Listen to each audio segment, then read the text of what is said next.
ಆತ್ಮೀಯ H16 news ಅರ್ಥಾತ್ ನಮಗೆ ಸ್ವಾಗತ. ನಾನು ನಿಮ್ಮ ಎಂ ಆಯತ ಮಲ್ಲಪ್ಪ ಜೋತ್ ಅವರು. ಇತ್ತೀಚೆಗೆ ಶನಿವಾರವಿರ್ಬೋದು, ಅವತ್ತ ನಮ್ಮ ಕಲ್ಲೋಳಿ ಗೋಕಾಕ್ ತಾಲೂಕಿನ, ಇವತ್ತು ಮೂಡೂರು ತಾಲೂಕದಲ್ಲದ, ಅದು ಬೆಳಗಾವಿ ಜಿಲ್ಲೆ ಇಲ್ಲಿನ ವಿಶೇಷವಾಗಿ ರಾಜಕೀಯವಾಗಿ ಬಹಳ ಪ್ರಜ್ಞೆಯುಳ್ಳಂಥ ಊರು, ಪಟ್ಟಣ ಪಂಚಾಯಿತಿ ಅನ್ನೋದು ಎಲ್ಲ ಮಾತಿಲ್ಲ. ಮೊದಲೇ ಅನೇಕ ನಾಯಕರು ಒಂದೇ ಈಗಿನ ಪಟ್ಟಣದಲ್ಲಿ ಇರುವ ಸಹಿತ ಭಾಳ ಗಮನಾರ್ಹದ. ಅದರಲ್ಲೂ ವಿಶೇಷವಾಗಿ ಹಿಂದುತ್ವದ ಕಹಳೆಯಲ್ಲಿ ಸಾಕಷ್ಟದ. ಈ ನೆಲೆಯಲ್ಲಿ ನಮ್ಮ ಈರಣ್ಣ ಖರಾಡಿಯವರ ಒಂದು ಸಹಕಾರ ತತ್ವದ ಮಹಾಲಕ್ಷ್ಮಿ ಕೋಆಪರೇಟಿವ್ ಬ್ಯಾಂಕಿಗೆ ಉದ್ಘಾಟನೆ ಸಂದರ್ಭದಲ್ಲಿ ಅನೇಕ ಬಿಜೆಪಿ ನಾಯಕರು ಬಂದಿದ್ರು, ಮಾತಾಡಿದರು. ಅದರಲ್ಲೂ ಮುಖ್ಯವಾಗಿ ಆಹ್ವಾನಿತಪ್ಪ ಅಂತಂದ್ರೆ ರಮೇಶ್ ಕತ್ತಿ ಅವರು ಈಗಾಗಲೇ ಎಂಟ್ರಿ ಹೊಡೆದ್ಬಿಟ್ರು ಗೋಕಾಕ್ ಮತ್ತು ಅರ್ಬಾವಿ ಕ್ಷೇತ್ರದ ಭಾಗದಲ್ಲಿ ರಾಜಕೀಯವಾಗಿ. ಯಾಕಂದ್ರೆ ಈಗಾಗಲೇ ನಮ್ಮ ಸತೀಶ್ ಅವರಾಗಿರ್ಬೋದು, ಜಾರಕಿಹೊಳಿ ಅವರ ಇಂಗ್ಲೆಂಡ್ ಸಹೋದರರಾಗಿರ್ಬೋದು, ಹುಕ್ಕೀರಲ್ಲಿ ಎಂಟ್ರಿ ಆದರು, ಸೋಲು ಕೆಲವು ಬೇರೆ ವಿಷಯ ಎಂಟ್ರಿ ಆಗಿದ್ರು. ಅವರು ಅದಕ್ಕೆ ಪ್ರತ್ಯೇಕ ಇವತ್ತು ಎಂಟ್ರಿ ಆಗಿದ್ದಾರೆ. ಇದು ಒಂದು ರೀತಿ ಪ್ರಾಯೋಗಿಕತೆ. ಎಂಟ್ರಿನ ಭಾಳ ಅದ್ಭುತವಾಗಿ ಆಯ್ತು ಅಂತ ಅವ್ರು ಜನ ಮಾತಾಡ್ಕೊಳ್ತಾ ಇದ್ದಾರೆ. ಯಾಕಂದ್ರೆ ಅಲ್ಲಿ ಕೂಡಿದ ಜನ ರಮೇಶ್ ಕತ್ತಿ ಅವರು ಮಾತಾಡಿದಂಥ ಪ್ರತಿಯೊಂದು ಮಾತಿಗೂ ಚಪ್ಪಾಳೆ ಹೊಡೆದು ಕೇಕೆ ಹಾಕಿದ್ದು ಸುಳ್ಳೇನಲ್ಲ. ಹೀಗಾಗಿ ಈ ನಮ್ಮ ಗೋಕಾಕ್ ಮತ್ತು ಅರಬಾವಿ ಕ್ಷೇತ್ರಕ್ಕೆ ಹುಕ್ಕೇರಿ ಅವರು ಎಂಟ್ರಿ ಆದಂಗಾಗ್ಯದ. ಮತ್ತು ಆಲ್ರೆಡಿ ಪಾಪ ನಮ್ಮ ಸತೀಶ್ ಅವರು ಹೇಳ್ಬಿಟ್ಟಿದಾರ, ನಾವು ಬೇರೆ ಹಾಕಿಲ್ರಿ ಬರ್ಬೋದು ಅಂತ. ಅಂದ್ರೆ ನಾವು ಸ್ವೀಕಾರ ಮಾಡಿದ್ವಿ ನಿಮ್ಮ ಚಾಲೆಂಜ್ ಅಂತ ಹೇಳಿ ಅನ್ನೋಂಗೆ ಮಾತಾಡಿದಾರ. ಸ್ವತಂತ್ರವಾದ ಮೀಡಿಯಾಗೆ ಬೇಕಾಗಿರುವುದು ಸ್ವತಂತ್ರ ಧ್ವನಿ. ಆ ಸ್ವತಂತ್ರ ಧ್ವನಿ ಉಳಿಸಲು ನೀವು ಮಾಡಬೇಕಾದದ್ದು ಇಷ್ಟೇ. ಅದೇನಪ್ಪಾ ಅಂತಂತಂದ್ರೆ ನಿಮ್ಮ ಕೈಲಾದಷ್ಟು ಸಹಾಯ ಈ ಚಾನೆಲ್ಗೆ ಮಾಡಿ ಹಾಗೂ ನಿಮ್ಮ ಧ್ವನಿಯನ್ನು ಕಾಪಾಡಿಕೊಳ್ಳಿ. ಅದು ಇನ್ನೊಂದು ಘಟನೆ ನಡೀತು ಬಹಳ ಮಹತ್ವದ್ದು. ಏನಂತಂದ್ರ, ಯಾರು ಹುಕ್ಕೇರಿಯ ಅಲ್ಲಿಯ ವಿದ್ಯುತ್ ಸಂಘದ ಜೊತೆಗೆ ತಮ್ಮದ ಗುರುತಿಸಿಕೊಂಡು ಜೊಲ್ಲೆಯವರು ನಾವು ಜಾರಿಗಳು ಒಂದೇ ಅಂತ ಹೇಳುವಂತ ಜೊಲ್ಲೆ ಅನ್ನ ಸಾಧ್ಯ ಇಲ್ಲಿ ಒಂದೇ ಮಾಲಿಯಲ್ಲಿ ರಮೇಶ್ ಕತ್ತಿ ಅವ್ರ ಜೊತೆಗೆ ಕಂಡು ಬಂದಿದ್ದ ಮತ್ತೆ ಅಲ್ಲಿ ಬಂದಿದ್ದ. ಇವತ್ತು ಬಹಳ ಚರ್ಚೆ ವಿಷಯ ಆಗಿದೆ. ಬಹಳಷ್ಟು ಜನ ಮಾತಾಡ್ತಾ ಇದ್ದಾರೆ. ಬಿಟ್ಟು ಬಂದ್ರ ಜೊಲ್ಲೆ ಅವರು ನಮ್ಮ ಜಾರಕಿಹೊಳಿ ಸಹೋದರ ಸಂಬಂಧವನ್ನ ಅನ್ನೋ ಪ್ರಶ್ನೆ ಹೇಳ್ತಾ ಇದ್ದಾವೆ. ಯಾಕಂದ್ರೆ ದೊಡ್ಡ ಚರ್ಚೆ ಇದೆ, ಒಂದು ರಾಜಕೀಯ ಬದಲಾವಣೆ ಆಗ್ತದೆ ಇಲ್ಲ ಅಂತ. ಮತ್ತು ವಿಶೇಷವಾಗಿ ಲಿಂಗಾಯತ್ ಕಮ್ಯುನಿಟಿ ಮೇಲೆ ಅಥವಾ ಲಿಂಗಾಯತ ಏನು ಜನ ಇದ್ದಾರೆ ನಮ್ಮಲ್ಲಿ, ಪಂಚಮಸಾಲ ಇರ್ಬೋದು, ಮತ್ತೆ ಇರ್ಬೋದು, ಅಥವಾ ವೀರಶೈವರು ಇರ್ಬೋದು, ಇವೆಲ್ಲರ ಮೇಲೂ ಏನಪ್ಪಾ ಅಂತಂದ್ರೆ ಇಲ್ಲಿ ಗಮನಿಸಬೇಕಾದ ಏನಪ್ಪಾ ಅಂತಂದ್ರೆ ಅವರನ್ನೆಲ್ಲ ವಿಶೇಷವಾಗಿ ಬಿಜೆಪಿ ಕಡೆ ಒಲವು ಅನ್ನೋದು ಅಷ್ಟೇ ಸತ್ಯದ. ಇಲ್ಲಿ ಆದ್ರೆ ಇಲ್ಲಿ ಬಂದಿದ್ದೇನಪ್ಪ ಅಂದ್ರೆ ಈ ಲಿಂಗಾಯತ್ ನಾಯಕರೆಲ್ಲ ಒಂದಾಗ್ತಾ ಇದ್ದಾರಾ. ಯಾಕಂದ್ರೆ ದೊಡ್ಡ ಬೆರಗು ಏನಿತ್ತಪ್ಪ ಅಂತಂದ್ರೆ ರಮೇಶ್ ಕತ್ತಿ ಮತ್ತು ಜೊಲ್ಲೆಯವರ ಮಧ್ಯದಲ್ಲೇ ಅದು ಈಗ ಪ್ಯಾಚಪ್ ಮಾಡೋ ಕೆಲಸ ನಡೆದು. ಬಟ್ ಇಲ್ಲಿ ಇನ್ನೊಂದು ಗಮನಿಸಬೇಕಾದ ವಿಷಯ ಏನಪ್ಪಾ ಅಂತಂದ್ರೆ ಬೆಳಗಾವಿ ಜಿಲ್ಲೆಯ ರಾಜಕೀಯ ಪ್ರಭಾವ ಮಾಡೋದು ಏನಪ್ಪಾ ಅಂದ್ರೆ ನಮ್ಮ ಜಾರಕಿಹೊಳಿ ಸಹೋದರರು ಎರಡು ಪಕ್ಷದಲ್ಲಿದ್ದಾರೆ. ಅದ್ರ ಇತಿಹಾಸ ಅದಾವುದು, ಅವ್ರ ಮೆಂಟಲ್ ಇತಿಹಾಸ ಎಲ್ಲ ಪಕ್ಷಗಳೇ ತಮ್ಮ ಸಂಬಂಧ ಇಟ್ಟು ಹೋಗಿದ್ದಾರೆ. ಹಾಗೆ ರಮೇಶ್ ನಮ್ಮ ಜಾರಕಿಹೊಳಿ ಅವರು ಬಂದಿರಲಿಲ್ಲ, ಅವ್ರು ಕರೆದಿರಲಿಲ್ಲ, ಇವ್ರು ಬಂದಿರಲಿಲ್ಲ ಗೊತ್ತಿಲ್ಲ, ಬಂದಿರಲಿಲ್ಲ.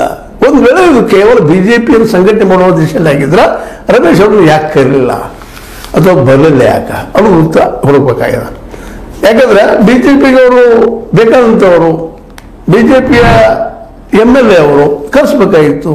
ಅಲ್ಲಿ ರಾಜೇಶ್ ಅವರು ಬಂದಿದ್ರು, ಇಳಿದವರು ಬಂದಿದ್ರು, ಅನೇಕ ನಾಯಕ ಬಂಧುಗಳು. ಮತ್ತು ಅದಕ್ಕಿಂತ ಮುಖ್ಯವಾಗಿ ಇಲ್ಲೊಂದು ಬಹಳ ಗಮನಿಸಬೇಕಾದ ಇನ್ನೊಂದು ಅಂತಂದ್ರೆ ನಮ್ಮ ಏನಪ್ಪಾ ಅಂತಂದ್ರೆ ನಮ್ಮ ಕನೇರಿ ಮಠದ ಸ್ವಾಮಿಗಳು ಬಂದಿದ್ರು. ಅವರು ವಿಶೇಷತಃ ಬಿಜೆಪಿ ಕಡೆ ಒಲವಿದ್ದಂತಹ ರೈತ ಸಮುದಾಯವನ್ನು ಆಕರ್ಷಣೆ ಮಾಡುವಂಥ ಒಬ್ಬ ಸ್ವಾಮೀಜಿಯವರು, ಅವ್ರ ಪ್ರಭಾವ ಸಾಕಷ್ಟದ. ಜೊತೆಗೆ ನಮ್ಮ ಪಂಚಮಸಾಲಿ ಪೀಠದ ಶ್ರೀಗಳು ಸಹಿತ ಬಂದಿದ್ರು. ಇವ್ರ ಜೊತೆಗೆ ನಮ್ಮ ಉಪ್ಪಾರ ಸಮಾಜದ ಶ್ರೀಗಳು ಸಹಿತ ಬಂದಿದ್ರು. ಇಲ್ಲಿ ಎಲ್ಲರೂ ಇಲ್ಲೇ ಬಿಜೆಪಿಯ ಬಗ್ಗೆ ಒಲವಿದ್ದಂಥವ್ರು, ಪ್ರೀತಿದಂಥವ್ರು. ಹೀಗಾಗಿ ಈ ಒಂದು ಘಟನೆಯಿಂದಾಗಿ ಸಹಜವಾಗಿ ಈ ಡೆವಲಪ್ಮೆಂಟ್ ಜಿಲ್ಲೆಯ ರಾಜಕಾರಣದಲ್ಲಿ ಹೊಸ ದಿಕ್ಕಿನ ಹೋಗ್ತಾ ಇದೆ ಅಂತ. ಜಿಲ್ಲೆಯವರು ಒಂದು ವೇಳೆ ಜಾರಕಿಹೊಳಿ ಸಹೋದರನ್ನು ದೂರಿಸ್ತಾ ಇದ್ರೆ ಮುಂದಿನ ಸಂಘಟನೆ ಏನು ಅದಕ್ಕೆ ಉತ್ತರ ಏನು ಅನ್ನೋ ಸಹಿತ ಎಲ್ಲರೂ ಪ್ರಶ್ನೆ ಮಾಡ್ತಾ ಇದ್ದಾರೆ. ಅವ್ರು ಸರ್ದಾರೋ ಇಲ್ಲೋ ಬೇರೆ ವಿಷಯ.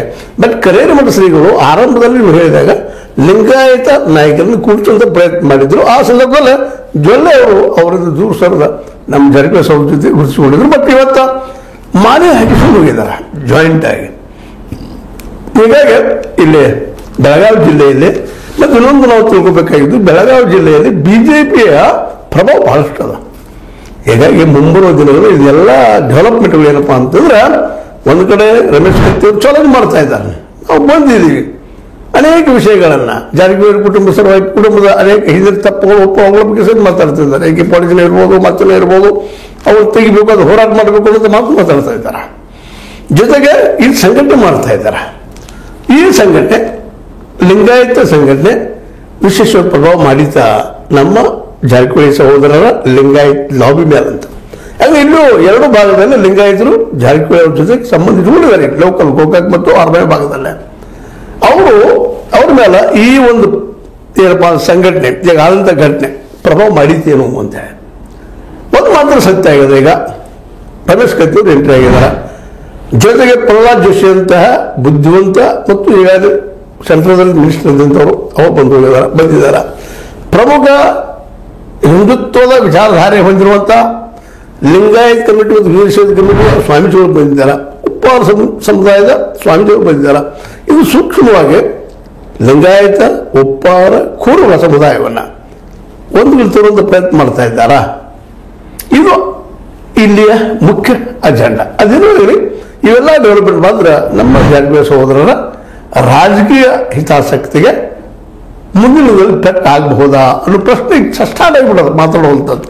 ಅದಕ್ಕೆ ಇವರಿಂದ ಯಾವ ರೀತಿ ಉತ್ತರ ಗೊತ್ತಿಲ್ಲ. ಬಟ್ ಎಚ್ಚರಿಕೆಯಿಂದ ಬಾಲಚಂದ್ರ ಜಾರಕಿಹೊಳಿ ಅವರು ಆಲ್ರೆಡಿ ಘನಪ್ರಭಾ ಸಹಕಾರಿ ಆಡಳಿತ ಮಂಡಳಿ ಅಲ್ಲಿ ಅಧ್ಯಕ್ಷರು ಉಪಾಧ್ಯಕ್ಷರು ಇರಲಿಲ್ಲ, ಅದನ್ನು ಇವತ್ತು ಜಾಯಿನ್ ಮಾಡಿಸ್ಬಿಟ್ಟಿದ್ದಾರೆ. ನಾನು ಕಬ್ಬು ತೋಳಿಗೆ ಶುರು ಮಾಡ್ತೀನಿ ಅಂತ ಹೇಳಿ ರೈತ ಸಮುದಾಯವನ್ನು ಆದಷ್ಟು ತಮ್ಮ ಕಪಿಮುಷ್ಟಿಯಲ್ಲಿ ತಮ್ಮ ಸೆಳೆಯುವಂಥ ಪ್ರಯತ್ನ ಮಾಡ್ತಾ ಇದ್ದಾರೆ ಅನ್ನೋದು ಅಷ್ಟ ಸತ್ಯದ. ಅಂದ್ರೆ ಬೆಳಗಾವಿ ಜಿಲ್ಲೆಯ ಅದರಲ್ಲೂ ಗೋಕಾಕ್ ಮತ್ತು ಅರವೈ ಭಾಗದ ರಾಜಕೀಯ ಪೂರ್ತಿಯಾಗಿ ಮತ್ತೆ ಬಿಸಿ ಆಗ್ತಾ ಇದೆ. ಹೀಗಾಗಿ ಮುಂಬರುವ ದಿನಗಳಲ್ಲೇ ಈ ಎಲ್ಲ ಘಟನೆಗಳನ್ನು ಗಮನದಲ್ಲಿಟ್ಟುಕೊಂಡು ನಿಶ್ಚಿತವಾಗಿಯೂ ಇಲ್ಲಿ ರಾಜಕೀಯವಾಗಿ ದೊಡ್ಡ ಒಂದು ಹೋರಾಟ ಆಗಬಹುದು ಅಂತೇಳಿ ಮತ್ತೆ ಇದರಲ್ಲಿ ಸುಲಭವಾಗಿ ನಮ್ಮ ಜಾರಕಿಹೊಳಿ ಸಹೋದರರು ಬಿಟ್ಟು ಕೊಡುವ ಹಾಗಿಲ್ಲ ಅಂತ ಅವ್ರಿಗೂ ಗೊತ್ತದ. ಯಾಕಂದ್ರೆ ಆಲ್ರೆಡಿ ರಾಜಕೀಯ ಬೇಸ್ ಇರೋದು ನಮ್ಮ ಜಾರಕಿಹೊಳಿ ಸಹೋದರರು ಈ ಗೋಕಾಕ್ ಮತ್ತು ಅರಭಾವಿ ಅವ್ರ ರಾಜಕೀಯ ನೆಲೆ ಇದೆ. ಇವುಗಳನ್ನು ಕಳೆದುಕೊಳ್ಳೋದಕ್ಕೆ ಯಾವುದೇ ಕಾರಣಕ್ಕೂ ಅವರು ತಮ್ಮ ಅಸ್ತಿತ್ವ ಕಳೆದುಕೊಳ್ಳೋದಕ್ಕೆ ಮುಂದಾಗುವುದಿಲ್ಲ. ಹೋರಾಟ ಮಾಡಿಕೊಳ್ಳೋದು ಬಹಳಷ್ಟು ಜನ ಅಭಿಪ್ರಾಯ ಆಗದ. ಹೀಗಾಗಿ ಬೆಳಗಾವಿ ಜಿಲ್ಲೆಯ ರಾಜಕೀಯದಲ್ಲೇ ಈ DCC ಬ್ಯಾಂಕಿನ ಕಲನ ಯಾವ ರೂಪ ಪಡಿಬೋದು ಮುಂದಿನ ದಿನದಲ್ಲೇ, ಯಾವ ರೀತಿಯಾಗಿ ಇದನ್ನ ನಮ್ಮ ಸತೀಶ್ ಅವರು, ನಮ್ಮ ರಮೇಶ್ ಅವರು, ನಮ್ಮ ಬಾಲಚಂದ್ರ ಜಾರಕಿಹೊಳಿ ಅವರು ಎದುರಿಸಬಹುದು ಅಂತೇಳಿ.